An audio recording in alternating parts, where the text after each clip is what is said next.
शिवपुराण वायवी संहिता मैं भक्तगणों आज आपको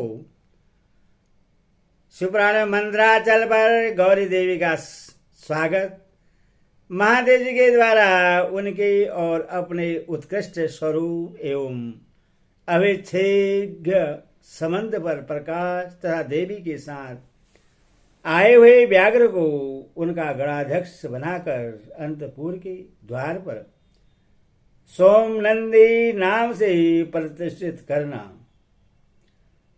कथा सुनिए भक्तगणों, इस चैनल को लाइक एंड सब्सक्राइब जरूर करें। कथा ध्यान से सुनिए।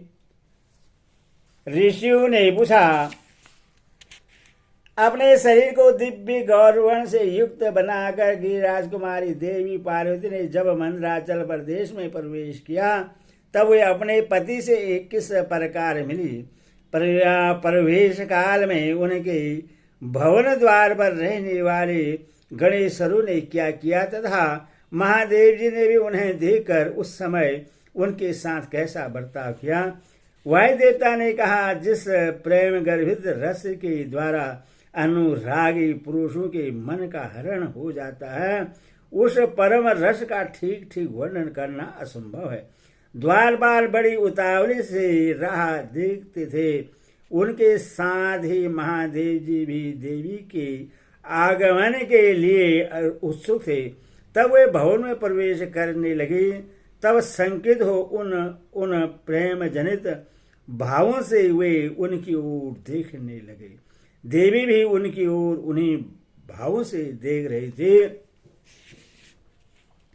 उस समय उस भवन में रहने वाले श्रेष्ठ पादर्शु ने देवी की वंदना की। फिर देवी ने विनय युक्त वाणी द्वारा भगवान त्रिलोचन को प्रणाम किया।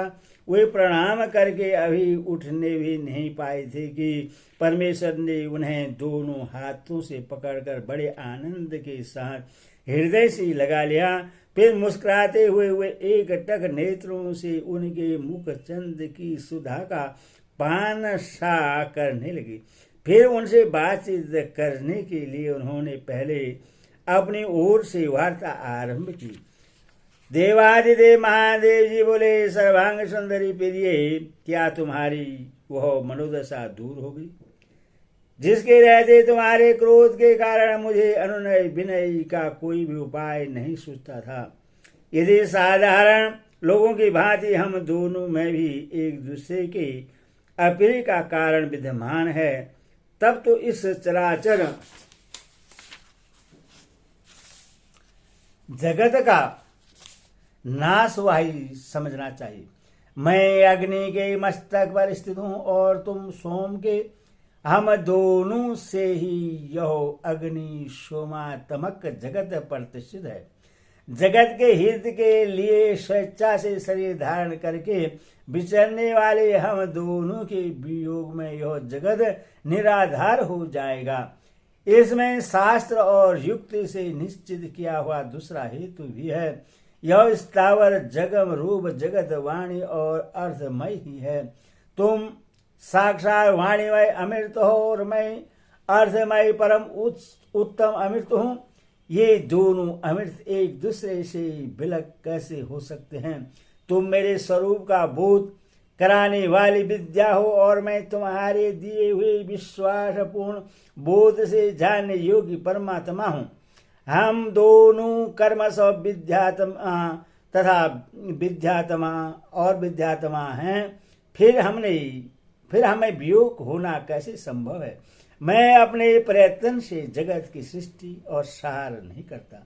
एकमात्र आज्ञा से ही सबकी सृष्टि और सहार उपलब्ध होते हैं। अथवा अत्यंत गौरवपूर्ण आज्ञा तुम ही हो। ऐश्वर्य का एकमात्र सार आज्ञा शासन है, क्योंकि वही स्वतंत्रता का लक्षण है। आज्ञा से वियुक्त होने पर मेरा ऐश्वर्य कैसा होगा। हम लोगों का एक दूसरे से विलग होकर रहना कभी संभव नहीं है। देवताओं के कार्य की सिद्धि के उद्देश्य से ही मैंने उस समय उस दिन लीलापूर्वक व्यंग वचन कहा था। तुम्हें भी तो यह बात अज्ञात नहीं थी। फिर तुम कुपित कैसे हो गई। अथवा यही कहना पड़ता है कि तुमने मुझ पर भी जो क्रोध किया था वह त्रिलोकी की रक्षा के लिए ही था, क्योंकि तुम में ऐसी कोई बात नहीं है जो जगत के प्राणियों का अनर्थ करने वाली हो। इस प्रकार प्रिय वचन बोलने वाले साक्षात परमेश्वर शिव के प्रति श्रृंगार रस के सारभूत भावों को प्राकृतिक जन्मभूमि देवी पार्वती अपने पति की कही हुई यह मनोहर बात सुनकर इस सत्य जान मुस्कुराकर रह गई। लज्जावश कोई उत्तर न दे सकी, केवल कौशिकी के यश का वर्णन छोड़कर और कुछ उन्होंने नहीं कहा। देवी ने कौशिकी के विषय में जो कुछ कहा उसका वर्णन करता हूं। देवी बोली, भगवान, मैंने जिस कौशिकी की सृष्टि की है उससे क्या आपने नहीं देखा है? वैसी कन्या न तो इस लोक में हुई है और न होगी। यो कहकर देवी ने उसके विंध्य पर्वत निवास करने तथा संग्रहण में शुभ और निशुंभ का वध करके उन पर विजय पाने का प्रश्न सुनाकर उसके बल पराक्रम का वर्णन किया। साथ ही यह भी बताया कि वह उपासना करने वाले लोगों को सदा प्रत्यक्ष फल देती है तथा निरंतर लोगों की रक्षा करती रहती है। इस विषय में ब्रह्मा जी की आपको आवश्यक बातें बताएंगे। उस समय इस प्रकार बातचीत करती हुई देवी की आज्ञा से ही एक सखी ने उस व्याघ्र को लाकर उनके सामने खड़ा कर दिया। उसे देखकर देवी कहने लगी, देवी, यह व्याघ्र है, आपके लिए भेंट लाई हूं, आप इसे देखिए। इसके समान मेरा उपासक दूसरा कोई नहीं है। इसने दुष्ट जंतुओं के समूह से मेरे तपोवन की रक्षा की थी। यह मेरा अत्यंत भक्त है और अपने रक्षात्मक कार्य से मेरा विश्वास पात्र बन गया है। मेरी प्रसन्नता के लिए यह अपना देश छोड़कर यहाँ आ गया है।